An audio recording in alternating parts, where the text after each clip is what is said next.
The moment I stopped trying to understand life, everything shifted. No effort, no question, no search for meaning, just silence and attention. I wasn't asking the universe for answers. I wasn't looking for signs. I wasn't even trying to be spiritual. I was simply present. And in that stillness, something unmistakable happened. Not a thought, not a feeling I could name. A recognition, as if something that had always been there was finally no longer being interrupted. Why does it feel like the more we think, the further we drift from clarity? Have you noticed that when your mind is loud, nothing feels aligned, but in rare moments of quiet, life suddenly makes sense without explanation? What if the universe isn't silent at all? What if we only stop hearing it when we won't stop listening to ourselves? Stay with this. Not to understand it, just to observe what begins to surface when the noise fades. Most of the time you don't think because you want to understand life. You think because you want to get away from it. That may sound uncomfortable, but stay with it for a moment. Notice how thinking usually starts. It doesn't begin with clarity. It begins with tension, a feeling in the chest, a restlessness, a subtle discomfort with what is happening right now, and almost automatically the mind jumps in. It analyzes, imagines, remembers, plans. It creates stories, not to reveal reality, but to create distance from it. Thinking has become a shelter, a place to hide when the present moment feels too exposed. When something is uncertain, you think. When something hurts, you think. When you feel empty, you think. The mind offers movement when stillness feels threatening. It gives you something to do so you don't have to feel what is already here. And over time, this becomes a habit so deep that you stop noticing it. Thinking feels like intelligence, like responsibility, like control. But very often it's avoidance wearing a clever mask. Look closely and you'll see it. The moment you stop thinking, even for a few seconds, something raw appears. A sensation, a mood, a truth without words. And the mind rushes back in immediately, not because it has something important to say, but because it doesn't want you to stay there. Presence is simple. That's why it's so hard. The present moment doesn't explain itself. It doesn't justify itself. It doesn't negotiate with your expectations. It just is. And for a mind trained to solve, fix, predict, and control, that can feel unbearable. So the mind creates noise. It replays conversations from the past, as if fixing them now would change something. It imagines futures that haven't arrived, as if preparing for them could guarantee safety. It asks endless questions that never land, not because answers are unavailable, but because the questioning itself keeps you busy enough to avoid being here. This is why thinking often increases when life feels uncertain, not because uncertainty requires more thought, but because uncertainty threatens the illusion of control. Thinking gives the sensation that you're doing something about reality, even when you're not actually meeting it. But the universe doesn't operate in thought. It doesn't respond to mental noise, inner debates, or constant interpretation. It responds to presence, to attention, to what is real now, not to what is imagined or rehearsed. And this is the paradox. You think to feel safe, but thinking separates you from the very intelligence that could guide you. You think to find answers, but the noise blocks perception. You think to understand reality, but understanding only comes after contact, not before it. Reality is not a concept, it's an experience. When you're fully present, something shifts. Not dramatically at first, subtly. Your breathing changes, your body softens. The sense of being inside your head loosens. And in that space, something becomes visible that thinking was covering up. The mind doesn't like that, because if you're present, the mind is no longer in charge. And that's why thinking can feel compulsive. It's not always about insight. It's about maintaining authority. As long as the mind is talking, it feels useful, necessary, important. Silence feels like losing status, but silence isn't absence, it's exposure. When thought pauses, even briefly, you're no longer buffered from what's underneath. You feel the body more clearly. You notice emotional tones you've been avoiding. You sense unresolved tensions that thinking kept at bay. This is why many people say they can't meditate, can't observe, can't sit still. What they mean is not that they are incapable. but that the moment they stop thinking, something uncomfortable comes into view. And so they conclude that thinking is helping them, when in fact it's protecting them from seeing. The universe doesn't demand that you stop thinking completely. It's not asking for perfection or emptiness. It's asking for honesty. For moments where you are not trying to escape the now through explanation. Because the now is where information lives. Not mental information, but lived information. Signals, patterns, sensations. The kind of knowing that doesn't arrive as a sentence, but as a recognition. You cannot think your way into that.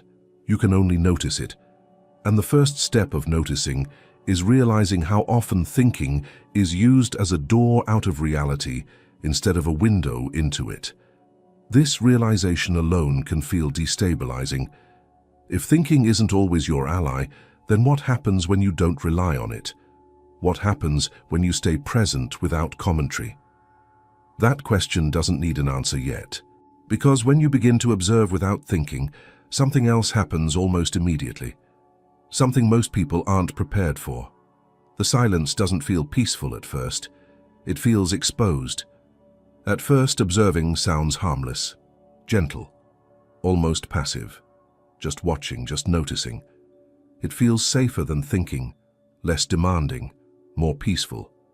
But that impression doesn't last very long, because real observation is not neutral. The moment you stop interpreting and simply look, something unexpected happens. There is nowhere to hide. Thinking allowed you to step back from experience, observing places you directly inside it. And that can feel dangerous, not because something bad appears, but because something honest does. When you observe without judgment, you remove the filters that protected you. You are no longer correcting, explaining, or reshaping what you feel. You are letting it show itself as it is. And what has been waiting behind your thoughts doesn't always arrive politely. Old emotions surface without warning, subtle fears you thought you outgrew, a sense of emptiness you kept busy for years. Regret, tension, loneliness, restlessness, not as stories but as sensations, raw and immediate. This is why most people don't truly observe. They glance, they peek, then they retreat back into thought as quickly as possible, because observation exposes you to yourself. Not the version of you that makes sense, but the version that simply exists. When you stop judging what arises, you also stop controlling it. And that loss of control can feel threatening. The mind prefers to frame everything, even pain. A framed pain feels manageable. An unframed one feels infinite. So the moment observation becomes real, the mind whispers, "This isn't safe. Do something. Think, fix, distract." And many people listen. They confuse discomfort with danger. They assume that if something feels unsettling, it must be wrong. But what's actually happening is simpler. They are encountering parts of themselves that were always there, just ignored. Observation removes the anesthesia. You start noticing patterns you can't unsee, how you react before you choose, how certain thoughts repeat with mechanical precision, how emotions rise and fall on their own timetable without your permission, how much of your behavior is habit, not intention. This can feel destabilizing because it challenges a deep assumption that you are in control of yourself. And yet, this is exactly where observation becomes powerful, not because it feels good, but because it feels true. There is a strange moment that happens when you observe long enough. You realize that what you're seeing isn't the universe speaking yet. It's you, your layers, your defenses, your unfinished business, your internal noise, finally audible because you stopped drowning it out. This can feel like disappointment. You expected clarity, insight, maybe peace. Instead, you meet discomfort, confusion, emotional static. And this is where many people turn back. They say observation doesn't work. That silence isn't for them. That thinking is more productive. But what they're really saying is that they didn't expect observation to reveal what was hidden before revealing what was true. The danger of observing is not that something foreign enters you, it's that nothing does. Everything that appears was already inside. Without judgment, you can't push it away. Without interpretation, you can't repackage it. You have to feel it move through you in real time. This is especially unsettling because it contradicts how you were taught to function. You were taught to manage emotions, to stay composed, to understand before you feel. Observation reverses that order. Feeling comes first. Understanding, if it comes at all, comes later. And the body knows this before the mind does. When you observe deeply, your body reacts, your breath changes. Muscles tighten or release. Heat, pressure, heaviness, lightness. These are not problems to solve. They are information. But they are information that cannot be accessed through thinking. So the danger is not observation itself. The danger is honesty without narrative. Because once you see what is there, you cannot unsee it. Once you feel what you've been avoiding, it becomes harder to pretend it isn't shaping your life. Observation dissolves plausible deniability. And yet, if you don't escape at this point, something subtle begins to shift. Not relief, not answers, but capacity. You realize that discomfort is not as destructive as you imagined, that you can stay with it without collapsing, that it moves, changes, breathes. This is where observation starts to open a different door. But before anything expansive appears, there is almost always this narrow passage. A passage where silence doesn't comfort you yet, where presence feels sharp instead of soothing, where awareness brings you face to face with what thinking kept hidden. And this is the moment when the universe does something unexpected. It doesn't rush in to reassure you. It lets the discomfort speak first. When the mind finally quiets and observation stays, many people expect something comforting to arrive, a sense of peace, a feeling of being guided, some kind of reassuring sign that they are doing it right. That's not what usually happens. The first response is almost always discomfort. Not dramatic pain, not fear in its loud form, but a subtle unease, a tightening in the body, a sense of exposure, a feeling that something is unfinished and now unavoidable. It can feel like standing in a room with the lights turned on after years of dimness. And this is where confusion begins. People assume the discomfort means they made a mistake.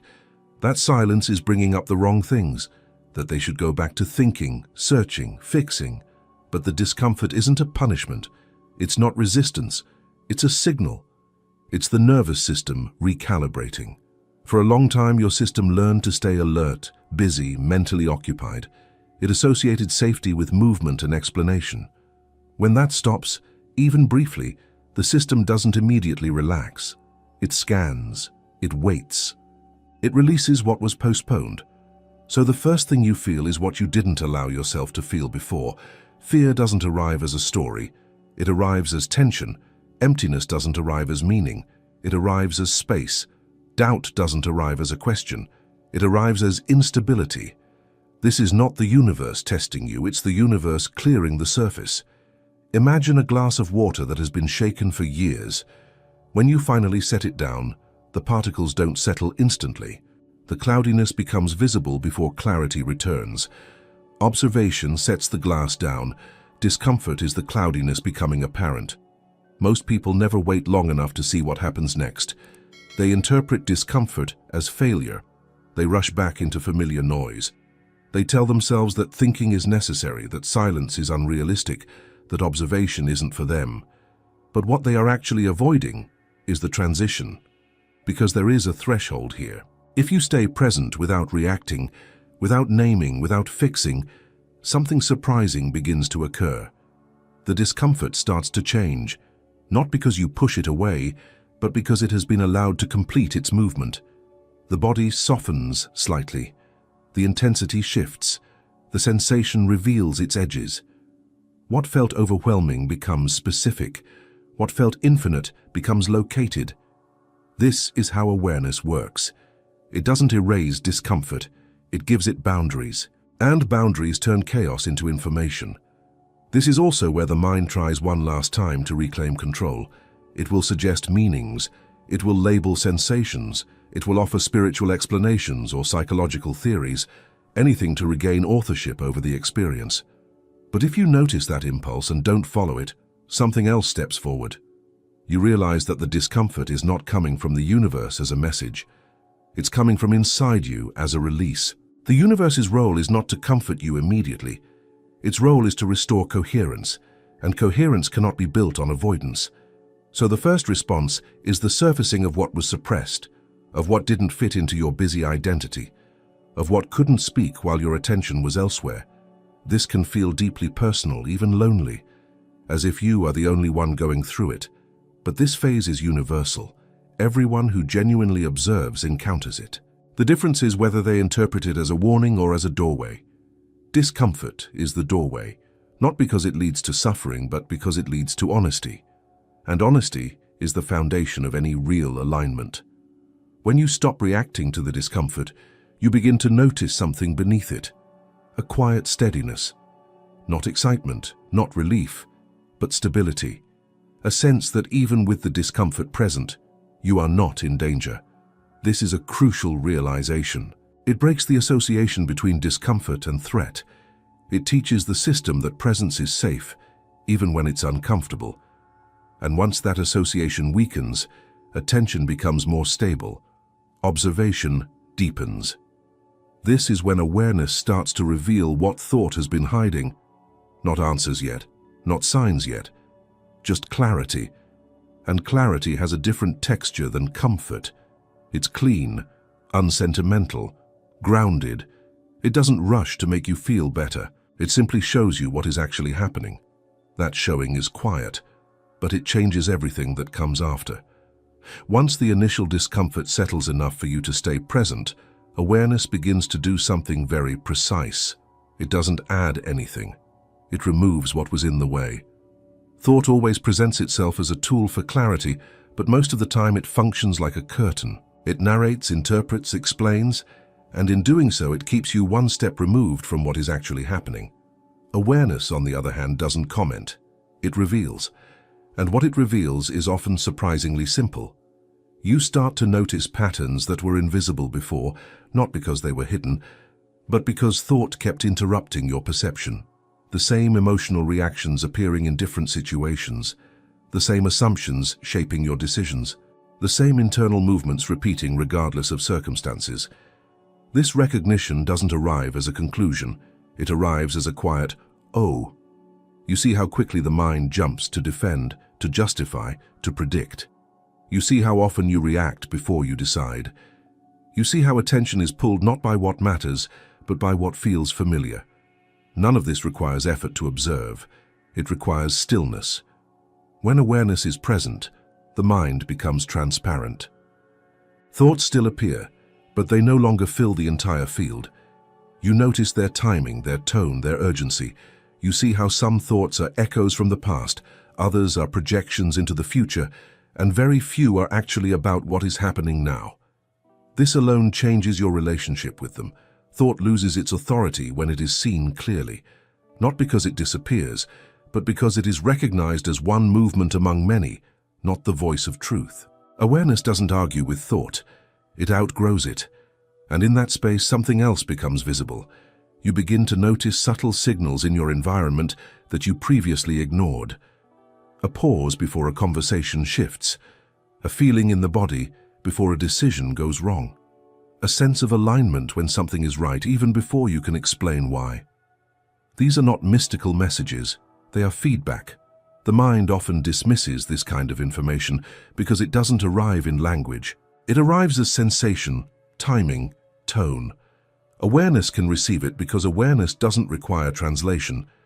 This is where people start talking about signs and synchronicities. But what's actually happening is simpler. Your perception is no longer fragmented. You are noticing connections that were always there. When thought dominates, perception is narrow. You see what fits your expectations. You hear what confirms your beliefs. Awareness widens the field. It allows contradictions. It allows ambiguity. It allows the unexpected to register. So things that once seemed random begin to feel ordered. Not because the world changed, but because your attention did. You might notice that certain themes repeat in your life until they are acknowledged. That certain opportunities appear when you stop forcing outcomes. That certain insights arrive when you are no longer searching for them. Thought was too busy trying to manage the process to see the pattern. Awareness lets the pattern show itself. This can feel humbling. You realize how much effort you spent trying to control things that were already unfolding with their own intelligence. How often you mistook anxiety for preparation. how often you ignored what was obvious because it didn't fit your plan. There is no judgment in this realization, just clarity. And clarity has a stabilizing effect. When you are aware, you don't need to rush toward conclusions. You don't need to label experiences immediately. You can let things unfold long enough to reveal their shape. This patience changes the quality of your choices. Decisions become quieter, less reactive, more aligned. Not because you are calculating better, but because you are listening better. This listening is not directed outward or inward. It's both at the same time. You are aware of your internal state and the external situation as one field, not as separate domains. This is where thought used to divide what awareness now connects. And something subtle begins to happen here. A feeling that you are not the only one noticing. That attention itself has a quality of response, not in words, not in commands, but in resonance. You don't feel watched in a threatening way, you feel met, as if awareness is a shared space rather than a personal effort. This is difficult to explain because thought wants ownership. It wants to say, I am observing. But awareness reveals something else. Observation is happening. And when that recognition deepens, another realization quietly follows. You were never as alone in this process as you thought. At some point, without any announcement or dramatic shift, a quiet realization begins to form. It doesn't arrive as a belief or a conclusion. It arrives as a feeling that keeps returning. A sense that the space you are aware of is not sealed, not isolated, not as private as you once assumed. You are still here. You are still yourself. But something about the way you experience awareness has changed. When thought dominated, everything felt contained inside your head. Perception felt personal, almost enclosed. Now awareness feels wider than your body, not floating, not abstract, just less confined. As if attention itself extends beyond the edges you used to identify as me. This can be unsettling at first. The mind tries to label it. It looks for explanations. It wonders if this is imagination, projection, or wishful thinking. But awareness doesn't need to convince the mind. It simply keeps revealing the same quiet truth through experience. You are not observing life from the outside. You are participating in it. When you stay present long enough, you begin to sense that observation is not a one-way act. You are aware of your breath, your sensations, your surroundings, and at the same time, there is a subtle feeling of being received by the moment. Not watched in a personal sense, not judged, just included. This is where language starts to struggle because the mind wants to turn this into something mystical or dramatic. But the experience itself is very ordinary. It feels like belonging, like being in conversation without words. You notice that when you are truly attentive, things respond differently. Not magically, but coherently. Situations unfold with less friction. Interactions feel more precise. You say less, but what you say lands more clearly. It's not that the world suddenly became friendly, it's that you stopped approaching it as if you were separate from it. The sense of separation was maintained by constant commentary, by always standing one step back, analyzing, judging, anticipating. Awareness dissolves that distance. You are no longer watching life like a screen. You are inside the movement of it. And in that movement, there is intelligence. Not your intelligence, not something you control. An intelligence that coordinates timing, response, rhythm. You feel it most clearly when you stop trying to lead. This can feel deeply intimate. And because it's intimate, it can also feel vulnerable. If you were truly alone before, you could at least pretend to be in charge. If you are not alone now, then something else is participating. This is where trust begins to replace control. Not blind trust, not belief, experiential trust. The kind that forms when you notice again and again that when you listen instead of force, things align more naturally. You start to feel supported in small, unremarkable ways. A decision that resolves itself when you stop overthinking. A conversation that shifts tone when you stay present instead of defensive. A solution that appears when you are no longer searching for it. These moments don't announce themselves as proof. They just happen, quietly, repeatedly. And over time, repetition becomes recognition. You recognize that awareness itself is relational, that attention is not something you aim at the world, but something the world meets you in. This doesn't require belief in anything external or supernatural. It only requires noticing what happens when you are fully present. The loneliness you once felt wasn't because you were actually alone. It was because you were locked inside thought. Thought isolates by design. It creates a center and builds a narrative around it. Awareness dissolves the center, not by removing you, but by including everything else. This is why the sense of connection doesn't feel emotional or sentimental. It feels factual, like realizing you were standing in a current all along, but you were swimming against it. When you stop resisting, the current becomes noticeable. You don't hear voices. You don't receive instructions. What you receive is alignment, a subtle yes or no that isn't forced, a sense of timing that feels natural rather than planned. This is the beginning of communication without language, and once you recognize it, you also recognize something else. This communication doesn't arrive through effort. It arrives through attention, through observing what is already unfolding, and when that becomes clear, you begin to notice how this response shows up in the world around you. Not as explanations, but as events. As moments that feel too precise to ignore, yet too ordinary to dramatize. The conversation, it turns out, was never verbal. It was always happening through patterns. When you stop expecting answers to arrive as explanations, you begin to notice how they actually appear. Not as sentences, not as clear instructions, but as events that line up in a way that feels strangely precise. A thought you didn't chase shows up later as a conversation you overhear. A question you stopped asking is answered by a book you randomly open. A feeling you couldn't name is reflected back to you through an unexpected encounter. These moments don't demand belief. They invite attention. What makes them different from coincidence is not their rarity, but their relevance. They arrive connected to what you are living, not to what you are imagining. And they don't push, they point. This is how the universe responds when you observe instead of think. Words belong to the mind. Synchronicities belong to the field of experience. They are not explanations, they are confirmations of alignment. When you are present, the timing of things becomes more noticeable. Not because time changes, but because your awareness is no longer fragmented. When thought dominates, life feels chaotic. Events seem disconnected. You search for meaning after the fact, trying to stitch things together. Awareness reverses this. You see the stitching as it happens. A chance meeting doesn't feel random anymore. A delay doesn't feel like an obstacle. A sudden shift doesn't feel like a mistake. Not because you know why it happened, but because you sense that it fits.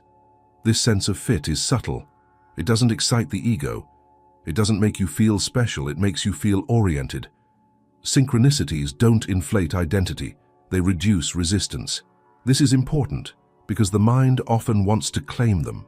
It wants to interpret them as signs meant for you personally, as if the universe were sending private messages. That interpretation pulls you back into separation. What's actually happening is simpler. When you observe, you are no longer interfering with the natural order of things. Your attention becomes coherent, and coherence reveals connections that were always operating beneath the surface. The universe isn't suddenly speaking louder. You're listening without distortion. This is why synchronicities increase when you stop forcing outcomes. When you release the need to control, you also release the noise that masked these connections. You're not chasing meaning anymore, so meaning has room to appear, and it appears through context. A sentence said at the exact moment you needed to hear it, an opportunity that arises just as you stop pushing for it, an insight that comes after you let go of the question. None of this violates logic. It simply follows a logic that thought alone cannot track. The mind wants linear cause and effect. Awareness notices patterns across time and space. It sees how inner states and outer events mirror each other, not magically, but structurally. When you are tense, the world reflects tension. When you are open, the world reflects openings. When you are present, the world becomes responsive. This responsiveness is not personal, it's systemic. Synchronicities are not rewards. They are indicators. They show you that you are moving with reality instead of against it. They don't tell you what to do. They show you where you are, and they only become visible when you stop narrating every moment. If you are constantly explaining life to yourself, you miss the language life uses to communicate. That language is experiential. It uses timing, contrast, repetition, and surprise. Once you notice this, you also notice something else. Synchronicities don't remove uncertainty.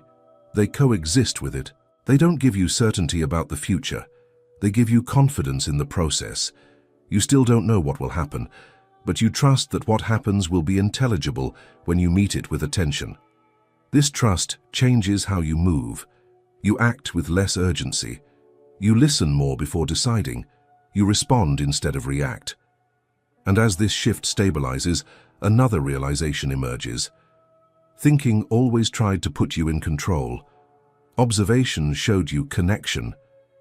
Synchronicity shows you order, not imposed order, not rigid structure, living order. An order that doesn't require your management, only your participation. And once you feel that order, even briefly, something inside you relaxes. The need to manipulate outcomes weakens. The urge to constantly intervene fades, because you begin to sense that reality doesn't need to be forced to cooperate. It responds naturally when you stop resisting it. Thinking has always promised you control. It offers plans, strategies, explanations. It tells you that if you understand enough, predict enough, manage enough, life will cooperate. And for a while that promise seems to work. You feel active, responsible, in charge, but look closer. Control through thinking is exhausting. It requires constant vigilance, constant adjustment, constant mental effort to keep reality within acceptable boundaries. The moment you stop thinking, the sense of control fades, and with it comes anxiety. That anxiety is the price of believing that everything depends on you. Observation changes that relationship. When you observe, you are no longer trying to dominate what is happening. You are orienting yourself within it. This may feel like passivity at first, but it isn't. It's a different form of engagement. Less force, more alignment. Control tries to impose order. Observation recognizes order. The mind assumes that without its intervention, things would fall apart. Observation reveals the opposite. It shows you that much of what happens unfolds with its own logic, timing, and intelligence. Your role is not to command that process, but to listen to it. This can feel like a loss at first. If you've identified with being the one who figures things out, letting go of control feels like stepping into uncertainty without armor. But what gradually becomes clear is that control was never the armor you thought it was. It was tension. You notice this in small moments. When you stop rehearsing a conversation and let it happen, it flows better. When you stop micromanaging a decision and feel into it instead, it settles more cleanly. When you stop forcing clarity and allow ambiguity, insight arrives on its own schedule. This isn't because you became careless, it's because you stopped interfering. Order is not created by effort, it's revealed by attention. Thinking fragments experience. It divides the moment into problems, goals, threats, and opportunities. Observation reunites what thinking separated. It allows the full context of a situation to be present at once. In that fullness, you sense what fits and what doesn't. You don't need to convince yourself, you feel it in your body. A sense of ease or resistance, expansion or contraction. These signals are subtle, but they are consistent, and they are far more reliable than mental arguments. When you observe, decisions stop being battles between options. They become responses to what is actually needed. This is what returning to order feels like. Not rigid structure, but coherence. A sense that your inner state and outer actions are no longer fighting each other. You are not pushing against reality, and reality is not pushing back. The mind resists this at first because it equates order with authority. It believes that if it's not in charge, chaos will follow. But order doesn't need a manager. It needs participation. You participate by paying attention, by noticing when effort is required and when it's not, by sensing when to act and when to wait, by recognizing when something is aligned and when it's being forced. These recognitions don't come from thinking harder, they come from seeing clearly. As observation deepens, you also notice how often control was driven by fear. Fear of missing out, fear of being wrong, fear of losing direction, fear of not being enough. Observation doesn't eliminate fear immediately, it reveals it, and once revealed, fear no longer runs the system by default. You begin to act from clarity instead of urgency. This shift doesn't make life predictable, it makes it navigable. You still face uncertainty, you still make choices without guarantees, but those choices feel grounded rather than desperate. You are no longer trying to bend life to your will, you are cooperating with its movement. And something remarkable happens when cooperation replaces control. Resistance decreases. Situations that once felt blocked begin to open. Conflicts lose intensity. Outcomes feel less personal, less charged. You adapt more easily, not because you don't care, but because you see the larger pattern at work. This is not resignation, it's intelligence in motion. When you stop insisting that things go your way, you discover that there is a way already unfolding. One that doesn't require constant supervision, one that responds to presence, not pressure. And as you settle into this relationship with reality, a new quality of silence begins to appear, not the silence of absence, the silence of reorganization. At a certain point, after the effort to control has softened and observation has become natural, something unexpected takes center stage. Not insight, not guidance, not a sudden understanding of everything. Silence. But this silence is different from the one you imagined before. It isn't empty. It isn't passive. It doesn't feel like something is missing. It feels like something has finally stopped interfering. This is the silence that heals. Not because it erases problems, but because it allows everything inside you to reorganize without being interrupted. For most of your life, inner movement was constantly cut short by thinking. Sensations arose and were named too quickly. Emotions surfaced and were analyzed before they could complete themselves. Impulses appeared and were either suppressed or acted on without being felt fully. Silence changes that rhythm. In silence, nothing is rushed, nothing is corrected. Experiences are allowed to move through their natural arc, and because of that they don't get stuck. You may notice this first in your body. The breath deepens without effort. Muscles release in places you didn't know were tense. Energy that was tied up in mental activity becomes available again. This isn't relaxation in the usual sense, it's coherence returning. The nervous system begins to trust the moment, and when the system trusts, it stops defending against imagined threats. The constant background alertness fades. You are still attentive but not braced. This is why silence feels healing. It removes the friction that kept everything slightly misaligned. The mind often resists this silence at first. It tries to fill it with commentary, insights, or even spiritual conclusions.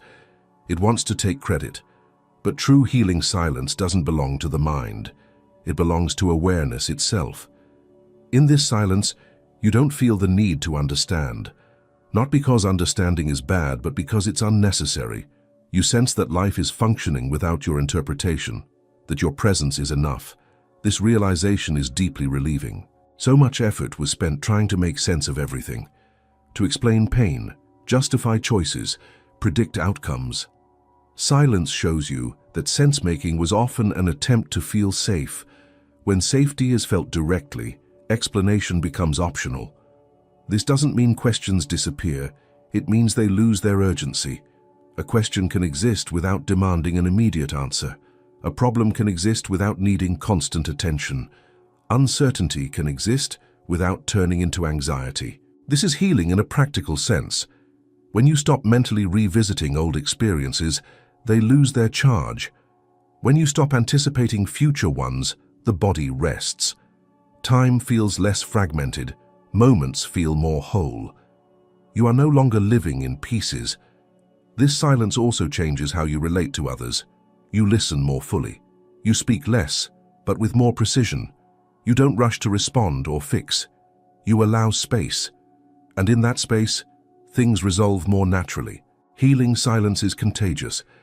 It invites others to slow down, to settle, to speak from what is real instead of what is reactive. And gradually, without effort, life starts to feel less like a problem to solve and more like a process to participate in. This is not dramatic. It's subtle. You might not even notice it at first. You just realize one day that you are not as tense as you used to be, that certain triggers no longer pull you in the same way, that decisions feel cleaner. The silence did that, not by teaching you something new, but by removing what was distorting your experience. This is why silence is the greatest answer. It doesn't add information, it restores balance, and balance allows intelligence to function properly. You don't need to hold on to this silence. The moment you try, it tightens.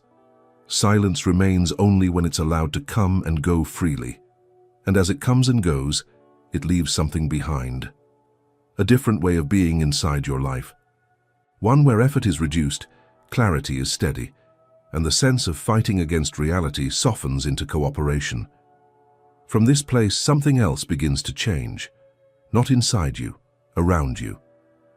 At some point, you begin to notice changes that you didn't plan and didn't try to create. They don't announce themselves as transformations. They show up quietly, woven into ordinary moments. A conversation feels easier. A decision that once felt heavy now feels simple. A situation that used to trigger you no longer has the same grip. Nothing external looks dramatically different at first, and yet everything is different. This is the effect of internal change. Not as an idea, but as a shift in how you meet reality. When your inner state becomes more coherent, the world you interact with responds accordingly. Not because the universe is rewarding you, but because interaction is always relational. You are part of every situation you experience. When you were tense, rushed, or mentally crowded, the world mirrored that back. People felt distant or reactive. Choices felt complicated. Outcomes felt resistant. You might have blamed circumstances, timing, or other people, but the common factor was invisible to you. It was the way you were entering the moment. As observation deepens and inner noise softens, that entry changes. You show up differently. You listen without preparing your response. You act without second-guessing every step. You pause instead of pushing. This pause changes everything. It creates space where there used to be pressure, and in that space, intelligence has room to operate. You begin to notice that relationships adjust without confrontation. Boundaries clarify without explanation. Some connections deepen, others fall away, not through conflict, but through natural realignment. This can feel strange at first. You didn't do anything to make it happen. You just stopped interfering. When you change inside, you stop sending mixed signals. Your actions, tone, and timing come from the same place. There is less contradiction between what you feel and what you do. And because of that, others respond with less confusion. Life responds to coherence. Decisions also change shape. Instead of being driven by fear or urgency, they arise from clarity. You don't overthink options. You sense what fits. What once required long mental debate now feels obvious. This doesn't mean you always choose the easiest path. It means you choose the honest one. And honesty has a way of simplifying things. You may notice that opportunities appear without effort, not because you attracted them, but because you are now available to notice them. Your attention is no longer consumed by internal noise, so you see what was always in front of you. This is often mistaken for luck, but it's perception. When the inside settles, the outside becomes readable. Challenges don't disappear, but your relationship to them changes. You meet them without immediate resistance. You don't turn them into personal failures or cosmic tests. You respond to what's required and move on. This reduces friction, and reduced friction creates momentum. Life begins to flow not because it's easier, but because you are no longer blocking it with constant mental interference. You allow events to unfold long enough to show their direction. This flow doesn't feel euphoric. It feels grounded, practical, real. You still experience emotions, you still face uncertainty, but you are not fighting your own experience anymore. And that internal truce has external consequences. People sense it. They trust you more. They feel calmer around you. Not because you say the right things, but because your presence is steady. Situations also sense it in their own way. Timing improves. Conflicts resolve with less force. Solutions emerge without drama. Again, nothing mystical is required to explain this. Systems respond to balance. When you bring balance into a system, the system adjusts. You are a system within systems. The most surprising part is how little effort this takes once it begins. You are not managing outcomes, you are maintaining attention. You are observing rather than controlling. This allows life to do what it does best: respond. And as this responsiveness becomes familiar, another realization quietly forms. The change you thought you were trying to create outside was always an echo. The real shift was remembering who you are beneath the noise. At the deepest point of observation, something becomes clear without effort. You were never trying to become someone new. You were remembering. Remembering doesn't happen in the mind the way learning does. It happens beneath thought, beneath identity, beneath the roles you've carried for so long that they felt like you. Observation doesn't add layers. It removes them. And what remains is familiar in a way that doesn't need explanation. You recognize yourself not as a story, not as a collection of traits or achievements, but as the one who has always been aware. The one who noticed thoughts come and go. The one who felt emotions rise and dissolve. The one who stayed even when everything else changed. This recognition is quiet. It doesn't make you feel special. It makes you feel simple, grounded, present. For most of your life, you believed you were your thoughts because they were the loudest thing in the room. You believed you were your reactions because they were immediate. You believed you were your history because it followed you everywhere. Observation shows you something different.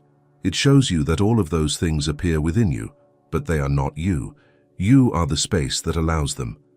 This isn't a concept to hold on to. The moment you turn it into an idea, it slips away. It's an experience you recognize again and again in small moments of stillness.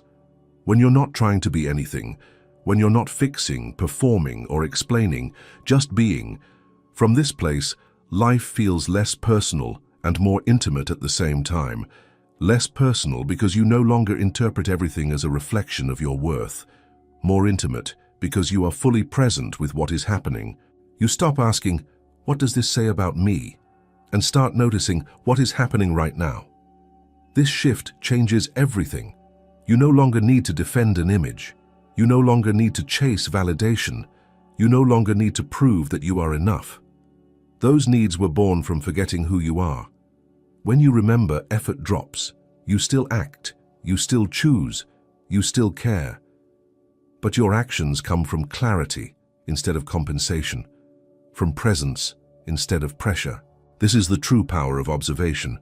Not control, not manifestation, not certainty, recognition. Recognition that you are not separate from the moment you are observing. That awareness is not something you do, but something you are.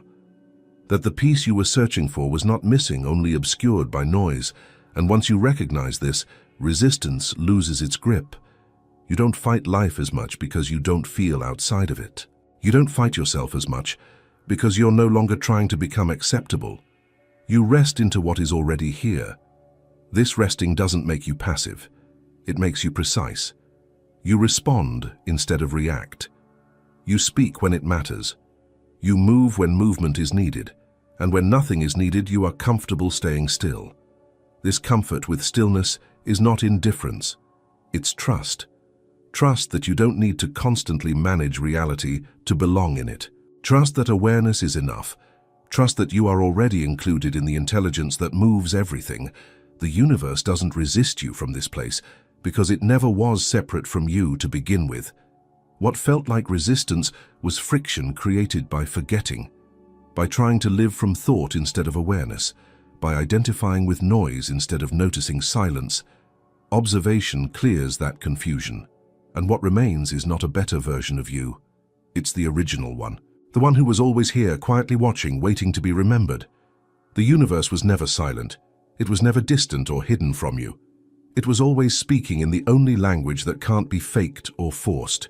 Through timing, through patterns, through what responds when you stop pushing and start noticing. When the noise of constant thinking softens, you don't hear voices. You sense coherence. You feel when something is right before you can explain why. You notice how life answers presence with movement, not with words. Nothing mystical is required, only attention. If this resonated with you, write this sentence in the comments, so I know you stayed until the end. I'm listening without forcing. And if this way of seeing feels meaningful to you, watch one of the videos appearing on the screen now. They continue this conversation quietly, clearly, and with depth. Stay present. The dialogue doesn't end here.